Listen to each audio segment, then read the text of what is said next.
Hey guys, welcome back to the channel. So the Winter Classic was yesterday, so I thought I would give a quick review of the St. Louis Blues cards that were upgraded as they went from 88 to 91. So I'll give my take on those, as well as a team update. I've done 3 Team of the Year cards. So far I've got the 96 McDavid and then Hedman and Fox, so I'll go over just my thoughts on them so far, and then just some general things about team building and the abilities and synergies that you want to look at currently in NHL 22. And make sure if you like the video, give it a like and subscribe for the most up-to-date NHL 22 news, info, and tips. All right, let's get into the video. All right, we'll kick things off with the 91 Ivan BARBASHEV. He's actually going for 55,000 coins, so not extremely expensive. Does have Thief, and that makes him an interesting center option.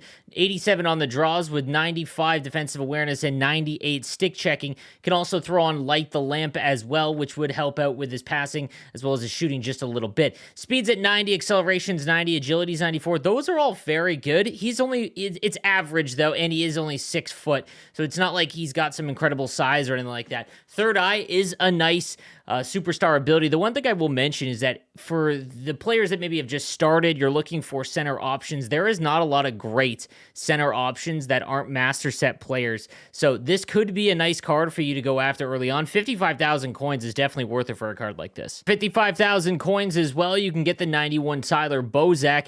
And same situation, this does come with Buzzing as well as Heart and Soul. Now, Heart and Soul, I've mentioned this quite a few times. It's going to be difficult for you to activate because there's just so many other synergies that are worth activating, so it will be tough for you to ever get it on this card.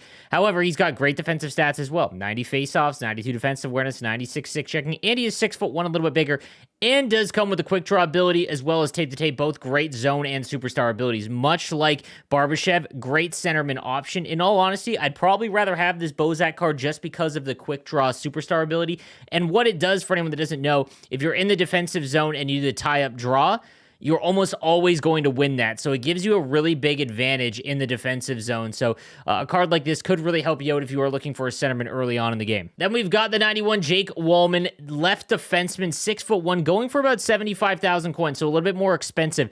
However, it does come with Booming Shot, which is a phenomenal synergy. I've talked about that a lot on my streams and in videos. We'll get him almost up to max body checking and agility with Booming Shot, as well as max slapshot power. He's also got Applesauce or Wingman, and if you throw Wingman on him, I mean, then he's got up to 92 acceleration. This is a very, very good left-handed defenseman in the low 90s. I'm not a big fan of Heat Seeker, and I don't think Wheels is worth it at all for a zone ability on this card specifically, but if you are looking for a left-handed defenseman that isn't one of those master set guys, this is a great option, and for under 80,000 coins, a definite value for sure.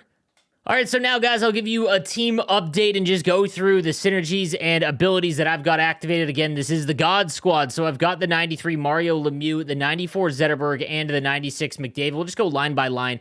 Lemieux has been one of my favorite cards all year round. He plays as fast as Connor McDavid, but he's 6'4", and his ability to just hold onto the puck has been phenomenal. You throw on Gladiator on him, and it gives his body checking a little boost, which is something that I think is needed.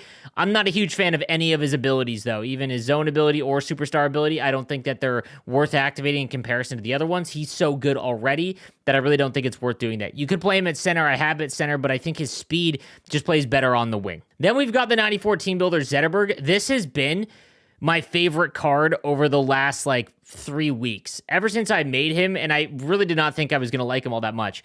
He has been incredible. I don't know what it is. His elite edges ability, something that I've come to focus on in my game, is the half spins and trying to circle around the net, but doing it with spinning, back and forth. And elite edges gives it a really big ability because he's got 90 or 97 agility already, and then as well as 99 puck control and 97 deking. So it's just a really good combo.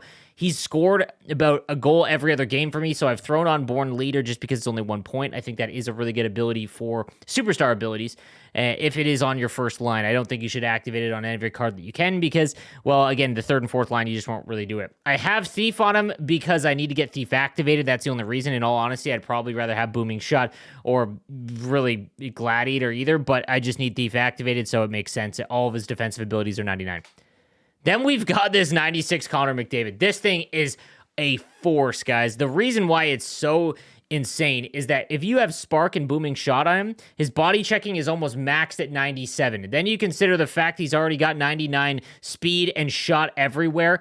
Defensively, he's extremely good. Then you give him elite edges as well as tape-to-tape silver wheels, and then just throw unstoppable force on to make it so he can't be bumped off the puck. It's incredible. I can't really say enough about him. He's a goal per game in Hut Champs for me. So, you know, I play Division 1 in Hut Champs, and he's a goal per game. Like, it's been phenomenal for me. He's unbelievable. I'm probably going to take tape-to-tape off of him because I really just don't get assists with him. You see the stats there. 13 games, I have 12 goals, 2 assists. He's just a finisher for me, so I'm probably going to take that off. Moving on down the line, we've got Ovechkin, Eichel, and Duchesne. Again, I matched Duchesne with someone a little bit slower in Ovechkin. Ovechkin plays much faster than his card would indicate. Again, I had booming shot on him to give his body checking a boost, as well as magician to help out kind of that stiffness that Ovechkin cards have. Been a phenomenal one for me. I play Eichel at center. A lot of people question that, but I have too many good righties, and he gets his up to 82 faceoffs. I'm really good at faceoffs, so I don't really notice the drop-off in stats because, again, it's a mechanic-based thing, not so much based on the rating at all. Third line is McKinnon, Matthews, and the 93 Gretzky. Matthews has been kind of falling down the list. He's not very good for me anymore. I'm starting to notice that other cards are starting to really beat up on him, but he's still one of the best X factors to have because he will get an upgrade soon, and when he does, it'll be great. Draisaitl, I'm going to move on from, I think. I think this is the card I'm going to get rid of when I get Rantanen. Not that he's bad, but spending the 3 to get up, or the 9 to get up to 9 collectibles to get up to 93 Draisaitl, I just don't think is super worth it. And his abilities, while they're not bad, I'm just not a huge fan of it. He's very, very sluggish, and I notice it, and he's not terribly big. He's 6'2", which is good, but he's not like 6'4" and like that. And then Kyber, who is now a 91, is just going to be an endgame card for me. He will hit 99. On defense, we've got Hedman and Fox. Hedman might be the best defensive card I've used all game, and that includes Adam Foote at the beginning of the year. This thing is ridiculous. The fact that his zone ability is shut down with someone who's got such a large stick, it's automatic on the poke check, and his reach is so long, it's incredible. You have quick pick on him too. It's nuts. His stats are wild. You know, I just think that he's one of the best. I mean, 13 games, a plus 14 for me. His synergy combo is phenomenal.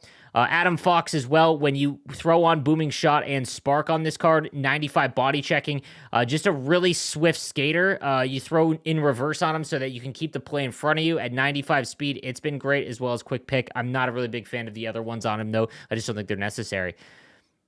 Then I've got Gonchar and Weber. Both have been incredible. Finally, Hamilton and Byram. Hamilton, I think, is going to be on my team the whole year as long as he keeps getting upgrades. For Byram, I really don't know when I'll move on from him. Yeah, I'm in no rush. And then in net, I've got the X Factor, Carey Price. 87 wins, 33 losses in 120 games. This card makes saves that I don't expect him to. Goal post to post is the meta, guys. And if I ever switch out from him, it'll only be for a goaltender that has better stats with goal post to post, like maybe Vasilevsky. And then lastly, like I said, we'll just do a quick overview of my abilities and things that I focus on. I'm big on loading up on your first line. They have the most time on the ice. I have 20 points in Connor McDavid because he is so dominant. And then I have Born Leader and elite edges on my HENRIK ZETTERBERG, as well as my top defensive pair. They have a few as well in quick pick as well as in reverse. I think some of the defensive abilities are super important. Like quick pick and shutdown, because they're so cheap, no matter if they're the zone or superstar ability, they should be activated on everyone on defense that you can. I have gold post to post on, so there goes 4. And then anyone that has tape to tape is really where I finish out the last few.